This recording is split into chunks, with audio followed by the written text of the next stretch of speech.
کہ وہ جس حال میں بھی ہوتا ہے وہ اس کے حق میں بہتر ہوتا ہے۔ یہ بات ممن کے سوا کسی کو حاصل نہیں ہوتی۔ اگر وہ مسرت سے ہمکنار ہو تو شکر کرتا ہے، یہ اس کے بہتر ہوتا ہے۔ اگر تکلیف پہنچتی ہے تو صبر کرتا ہے، یہ بھی اس کے حق میں بہتر ہوتا ہے۔ اللہ تعالیٰ نے اپنے پیغمبروں، نبیوں اور نیک بندوں کو بڑی مشکلات، سخت سے سخت بیماری اور آزمائش میں مبتلا کر کے ان کے صبر کا امتحان لیا ہے، مگر وہ ہر حال میں صبر کرتے رہے، جس کے صلہ میں اللہ نے ان کے مرتبے کو بلند فرمایا۔ صبر ایوب سے کون واقف نہیں ہے؟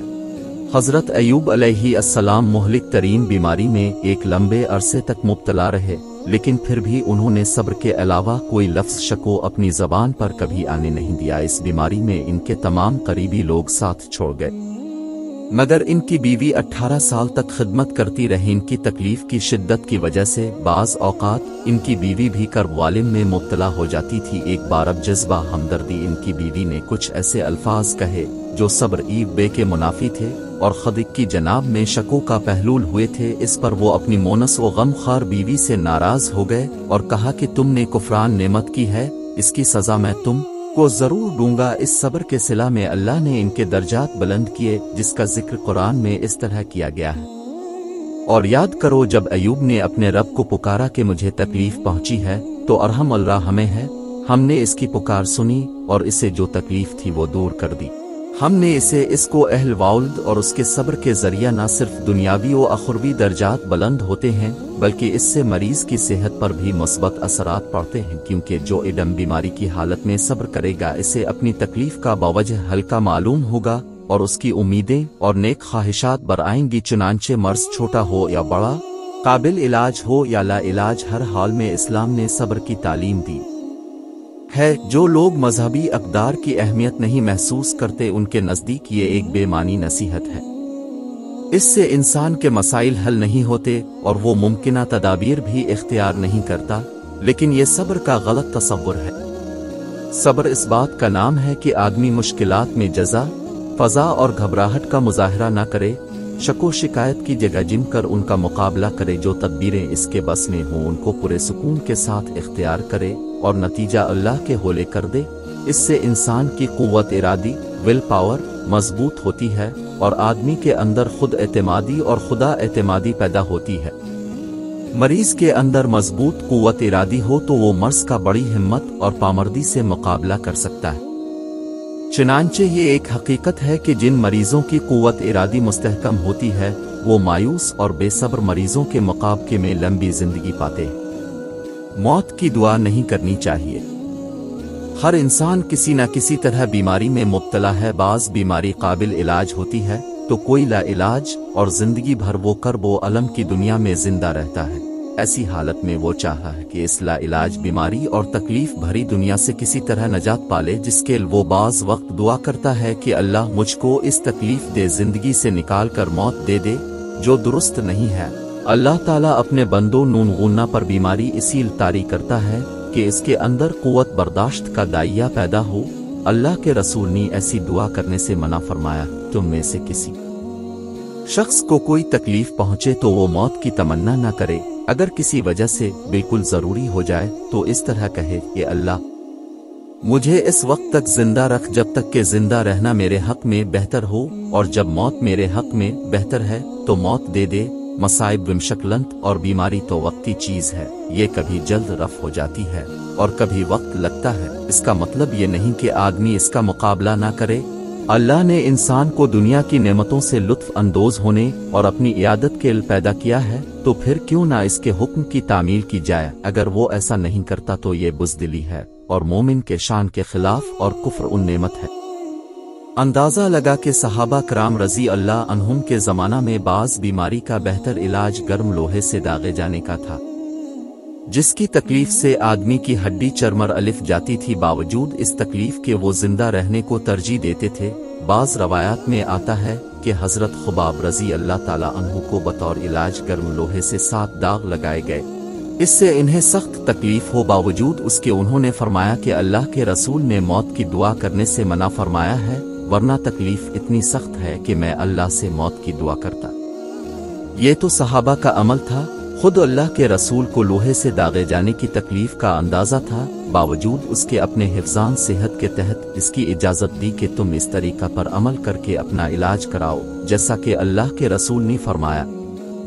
شفا 3 چیزوں میں ہے: شہد کا گھونٹ پینے، پچنی کا نشان اور آگ سے داغ لگانے میں اپنی امت کو داغ لگانے سے منع کرتا ہوں۔ کون انسان کب تک زندہ رہے گا اور کب اس کی موت ہوگی یہ اللہ ہی جانتا ہے، اور زندگی اور موت دینے کا حق بھی اسی اللہ کو ہے۔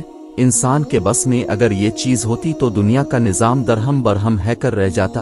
انسان کا دنیا میں زندہ رہنا بھی تقویت اور ترقی درجات کا باعث ہے، اسی لیے اللہ کے رسول نے منع فرمایا کہ موت کی تمنا نہیں کرنی چاہیے، اس لیے کہ اگر وہ نیک ہے تو امید ہے کہ اس سے اس کی نیکی میں اضافہ ہوگا، اور اگر برا ہے تو ہو سکتا ہے کہ وہ اس سے تائب ہو جائے۔ لہذا ہم کہہ سکتے ہیں کہ زندگی اللہ تعالیٰ کا ایک خوبصورت عطیہ ہے، جسے اس کی رضا کے حصول اور مرضی کے مطابق ہی استعمال کیا جائے تاکہ اس کی نافرمانی میں۔ اور سب سے اہم بات یہ ہے کہ مسلمان کبھی بھی مایوس نہیں ہوتا، کہ وہ ہمیشہ پر امید رہتا ہے، کیونکہ مایوسی کفر ہے۔